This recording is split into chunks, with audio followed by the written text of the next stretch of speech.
दरअसल बुलडोजर की शुरुआत उत्तर प्रदेश से हुई।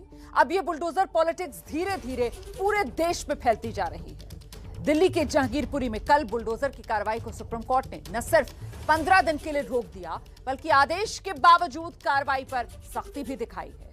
और हो ये रहा है कि इसके बाद अब जहांगीरपुरी पॉलिटिकल पर्यटन का केंद्र बन गया है। हर दल के नेता वहां पहुंच रहे हैं। तो क्यों हो रही है ये बुलडोजर पॉलिटिक्स, आपको समझना चाहिए।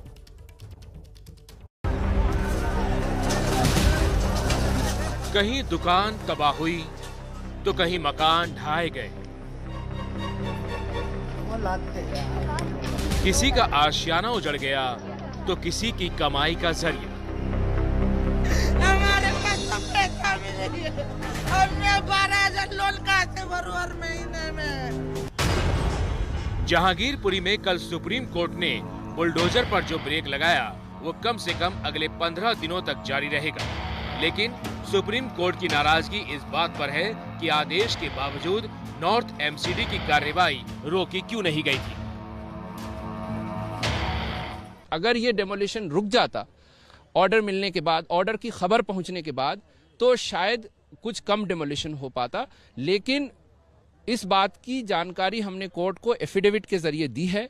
कोर्ट ने इस बात पर पूछा है कि ये क्यों चलता रहा इस तरह, उसको हम देखेंगे और उसको एग्जामिन करेंगे। ऐसा कुछ भी नहीं हुआ। जैसे ही हमें माननीय सुप्रीम कोर्ट का आदेश मिला वैसे ही एक्शन बंद कर दिया गया। उसके बाद कोई भी कार्रवाई नहीं हुई। लेकिन सर कई सारी चीज़ें फिर भी चल रही थी, मतलब बुलडोजर चल रहा था वहाँ पर।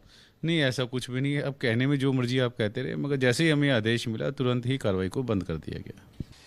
देश भर में चल रहे बुलडोजर एक्शन के खिलाफ जमीयत उलेमाए हिंद की तरफ से दाखिल याचिका पर सुनवाई करते हुए सुप्रीम कोर्ट ने जहांगीरपुरी मामले में दखल दिया और वहां पर यथास्थिति बनाए रखने के आदेश दिए।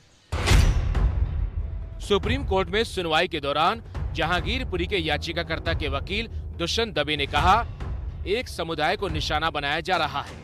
5 से 15 दिनों का नोटिस मिलना चाहिए। बीजेपी के आदेश पर कार्रवाई हो रही है। पीड़ित पक्ष की तरफ से वकील सिब्बल ने कहा, अवैध निर्माण पूरे देश की समस्या है, लेकिन एक समुदाय को निशाना बनाया जा रहा है।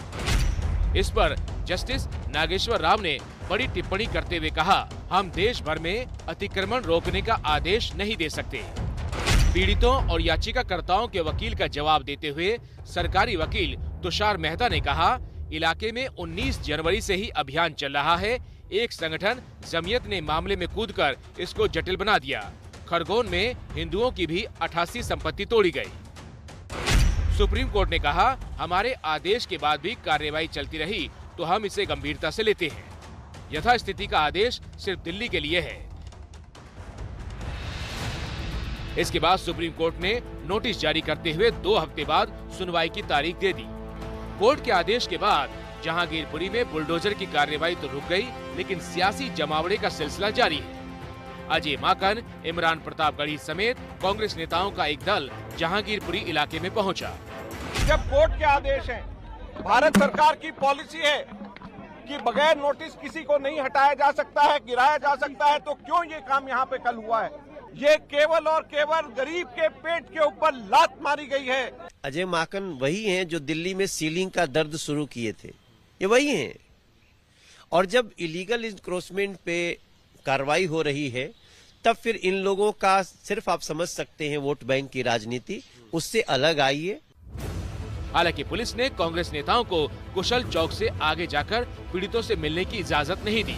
इससे पहले कल देर शाम ओवैसी भी जहांगीरपुरी पहुंचे, लेकिन माहौल को देखते हुए प्रशासन ने उन्हें भी पीड़ितों से मिलने की इजाजत नहीं दी।